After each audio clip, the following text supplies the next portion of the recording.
Alexander Lukashenko is the president of Belarus. He's also referred to as Europe's last dictator. He's now accused of waging war against Europe, not with guns, but with refugees. Poland, Latvia, and Lithuania say that Belarus is now dumping thousands of migrants from Syria and Afghanistan along their border at the doorstep of the European Union. Lukashenko denies any responsibility. The European Union and NATO don't believe him, but they aren't clear about what they plan to do either. Tonight, the EU's border with Belarus, suddenly the nexus of so many crises that refuse to just go away. Instead, they may be coming to us. I'm Brent Goff in Berlin. This is The Day.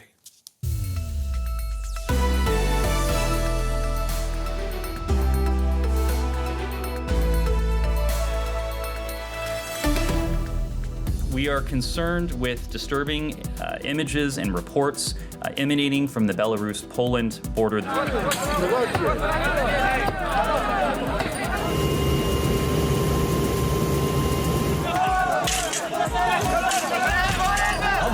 Because Lukashenko regime starts to behave as a gangster regime. The Lukashenko regime is using civilians as a weapon in a modern hybrid war. No go to Poland. We are going to Germany. Germany is life. No Poland. It's something that you don't wish for your worst enemy. You can build a wall 6 meters tall. They're going to bring a ladder that has 7 meters. Also coming up, Germany is now in its fourth wave of new coronavirus infections. A puzzled public is asking, how will we ever break this pandemic? Israelis may have the answer. It involves the vaccines and a rethink. We came to understand that the most important issue in the balance is the waning of the vaccine, of the immunity. There is no question that the third vaccine, the booster, saved Israel. To our viewers watching on PBS in the United States and to all of you around the world, welcome. We begin the day with a lesson in how unresolved crises far, far away can quickly become mobile, becoming the crises in our own backyard. Consider Syria and Afghanistan. Over the past 2 decades, the world's attention has shifted back and forth between the wars inside each country and the countless number of human tragedies. U.S. forces left northern Syria in 2019. U.S. and NATO troops withdrew from Afghanistan in August of this year. Both of these dates triggering the out of sight, out of mind reaction for many. But the humanitarian disasters in both countries remain, and they've even migrated all the way to the northeast border of the European Union. And that brings us to tonight. Belarus's border with Poland and Lithuania are now flashpoints. Today, Lithuania's parliament joined Poland in declaring a state of emergency along their borders with Belarus and in the migrant camps that have just sprung up there in a matter of months. The migrants themselves say they only want to pass through Poland and that their ultimate goal is to reach Germany. People caught in the middle as tension builds between Poland and Belarus. On the Belarus side of the border, hundreds of migrants are camped out in the freezing cold, watched over by Polish police and soldiers across the barbed wire. Poland's Prime Minister Mateusz Morawiecki visited troops massed along the border. He said Belarus was using the migrants as, quote, live shields in a new kind of hybrid warfare. Poland has closed an official border crossing from Belarus. In a tweet, Morawiecki said, "Today the stability and security of the entire EU is at stake. This hybrid attack of Lukashenko's regime is aimed at all of us. We will not be intimidated and we will defend peace in Europe with our partners from NATO and the EU." The EU accuses Belarus of flying migrants into Minsk, then helping them get to the borders with its EU neighbours in an effort to destabilise the bloc. Belarus denies this, blaming Poland for escalating the crisis and using excessive force to push back migrants. Belarusian leader Alexander Lukashenko says he does not want an armed confrontation, but nor will he back down.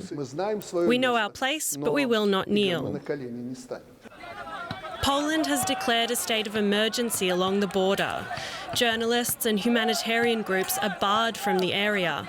On the other side, only Belarus state-aligned media has access.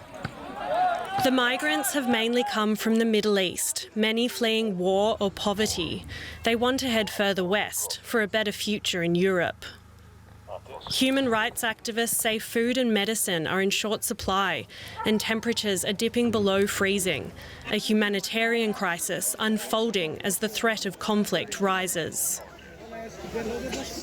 And for more tonight, I'm joined by DW's Terry Schultz. She is in Brussels monitoring events for us. Good evening to you, Terry. This border situation, especially the situation in Poland, is seen by some as a matter of border protection, by others as a matter of human rights, including the right to apply for asylum. Do we know exactly where the Polish government sees itself, particularly considered it's a member of the EU? Well, Brent, the Polish government sees itself as very much stuck between these two positions. You know, on the one hand, nobody's arguing that Poland is a country friendly to migrants under any circumstances. But in this situation, it really is put in an unfair spot. If it lets these people through, it allows Alexander Lukashenko to win. It allows him to wage war through basically what the EU is calling human trafficking and allowing Lukashenko to destabilize the EU by unsettling these governments, passing through hundreds, if not thousands of people. On the other hand, if it doesn't let them through, it looks very inhumane. There are people now freezing in these border camps. You know, you hear stories of people actually dying, of people needing medical care and not being allowed to seek that care in Poland. So honestly, the Polish government is really in just an impossible position. And that's why it's asking for more help from the European Union and from NATO. Yeah, we heard today from the Polish foreign minister. He said that his country will defend its border with the help of the European Union and with the help of NATO. Now, that is a loaded statement, you know, in any situation. What can Poland realistically expect right now from the European Union? The European Union is really kicking its response up a notch. Today, there are EU ambassadors, and tomorrow, considering what further sanctions, a fifth round of sanctions, could be put on the Belarus regime. And they're going to get more creative with these sanctions, which obviously haven't worked very well since it hasn't seemed to deter Alexander Lukashenko at all. But they're going to expand the list of conditions under which people could be added to the sanctions list. And that is going to be including now human trafficking, which is what they're calling these flights full of people coming from Middle Eastern countries primarily to Minsk. And so the EU foreign ministers will consider this on Monday. And after they greenlight this, which is fully expected, then people who are facilitating the movement of these people could be added to the sanctions list. I mean, it's anybody's guess whether that will work, whether that will put enough pressure on the Minsk government. But that's what the EU is doing at the moment. The other thing it's going to do, Brent, just quickly, is that it is going to send EU Foreign Policy Chief Josep Borrell and Commissioner Margarita Schinas to the governments who are allowing their citizens to be sent on these flights and tell them they need to stop. They need to stop allowing this, and they need to take back the people who've already gotten through. And Poland is a member of NATO. Poland could go to NATO and push this situation higher, but it is not doing so at the moment, right? Well, it's not taking all the measures that it could. Polish President Duda did call NATO chief Jens Stoltenberg today, and I'm told by a Polish diplomat that there were two messages being sent in this phone call. One was to update on just how bad the situation is getting on the Polish border. The other was to warn NATO that if NATO didn't step up what it's doing to try to stop these flights, to try to use its soft power to convince these governments not to allow these flights into Minsk, that it could very much become a problem for NATO. Poland has the option to call what are called Article 4 consultations if this problem is seen as a threat to Poland's own national security. And they haven't done that yet. They're preserving that option. But I'm told that, for example, if Belarusian guards start shooting their guns at Polish border guards, Polish guards will shoot back, and that then becomes a problem that escalates to another level. Poland's not ready to call those consultations yet, but it's saying that that could happen if the situation doesn't de-escalate. And of course, always, you know, in our mind is the reality that Lukashenko, Belarus, has the support of Russian President Vladimir Putin. A clash, if it were to become a military clash between Poland and Belarus, we'd be talking also about NATO and Russia here. That's the fear, isn't it? Here in Brussels, we don't hear a lot of direct connections between the Russian president and the actions that are being taken by the Belarus regime. But there is no way that those actions are taken without the support of Moscow. Nobody pretends otherwise. Even the airspace of Belarus is completely integrated with Russian airspace. So this is obviously very much done with Kremlin acquiescence, if not by Kremlin orders. So yes, everyone's very conscious that there is a Moscow element to this. They're just not being so outspoken about this. But you can't deny the fact that if any clash came between Belarus and NATO or the European Union, that the Kremlin would be on Alexander Lukashenko's side. DW's Terry Schultz with excellent analysis tonight. As always, Terry, thank you. Well, the standoff that is brewing along the border between Belarus and its western neighbors is being described over and over again as a hybrid attack. Now, that's considered to be acts of aggression using both military and non-military elements. Here's Poland's Prime Minister speaking to the country's troops at the border today. Take a listen. Who would think 1, 2, 3 months ago that we would be dealing with actions that have a character of using human shields? Lukashenko's regime uses civilians as weapons in a hybrid war. What we can see today are new methods, and you are a key bastion here to defend against these new methods. My next guest tonight saw this crisis coming months ago. Back in August, Elizabeth Brawl wrote an opinion piece for Politico on the EU's Belarus border, a hot spot in the making.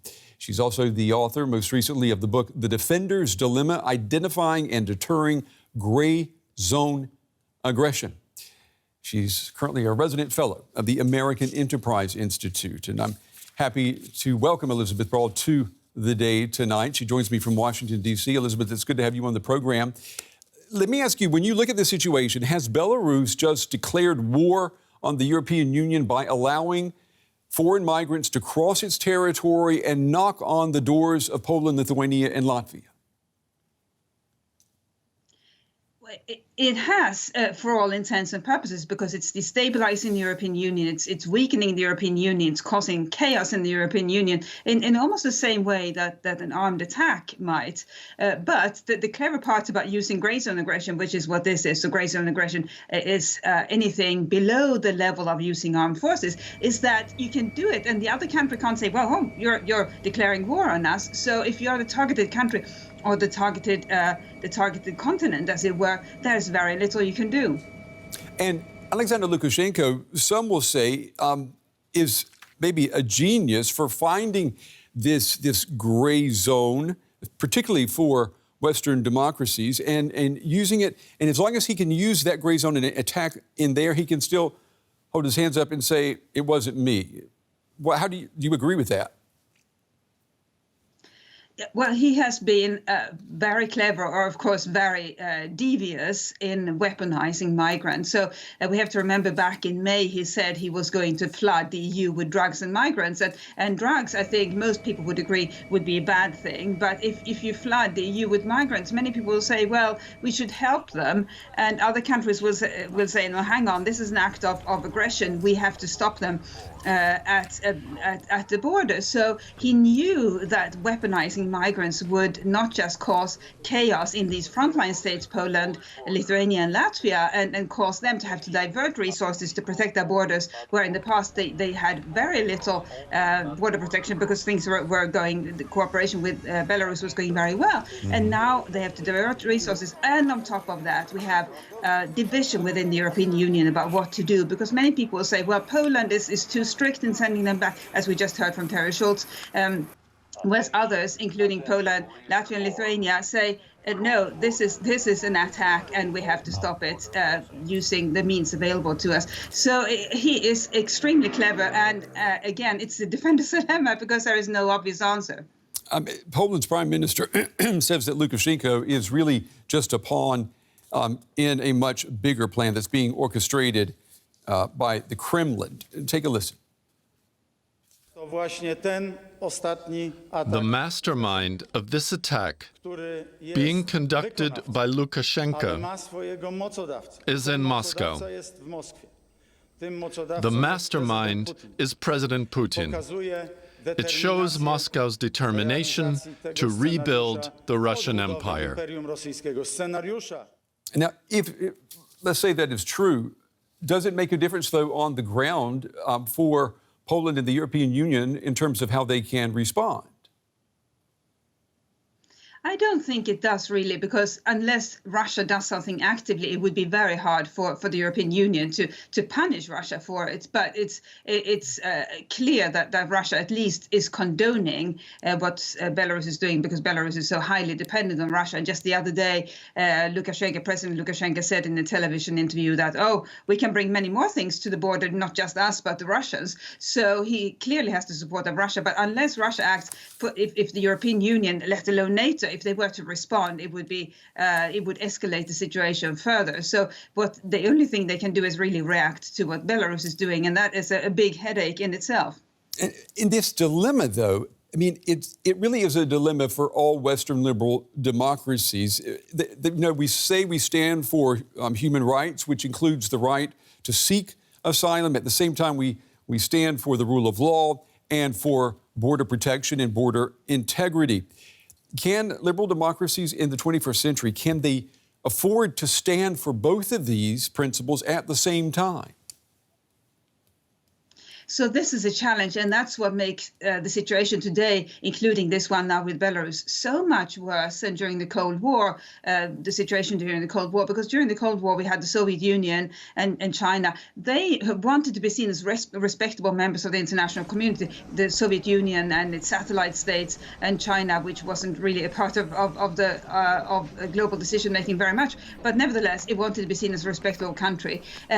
And these countries acted accordingly. They at least pretended to adhere to international agreements.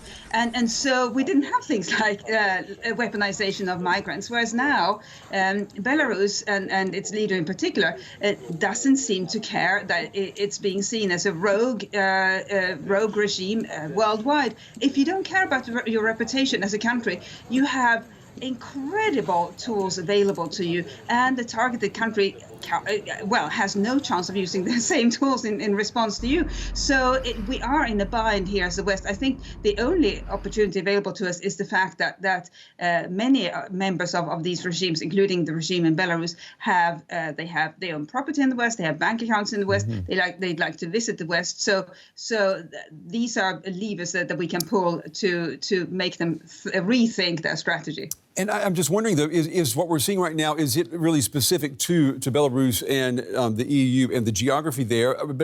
Can you imagine, flying refugees somewhere and putting them on the doorsteps of an enemy? Could that happen somewhere else? I'm imagining if we were to see that in Central and South America with people being dropped at the Rio Grande River, people who want to get into the United States. Is there an analogous possibility there, do you think? Oh, there absolutely is. And the U.S., of course, has the great advantage that its southern neighbor is Mexico, which is a country that usually tries to help. But if I were a South or Latin American leader keen to harm the U.S. somehow or to make a point, I would study what Lukashenko is doing and come to the conclusion that, then this is a quite powerful tool. And again, if you don't care about your reputation as a country, then you can use that tool with very little risk of punishment. Elizabeth Brawl, it's been excellent talking with you. Yeah, the power of a good reputation, the power of a bad reputation, how quickly things change in the 21st century. We appreciate your time and your analysis tonight. Thank you.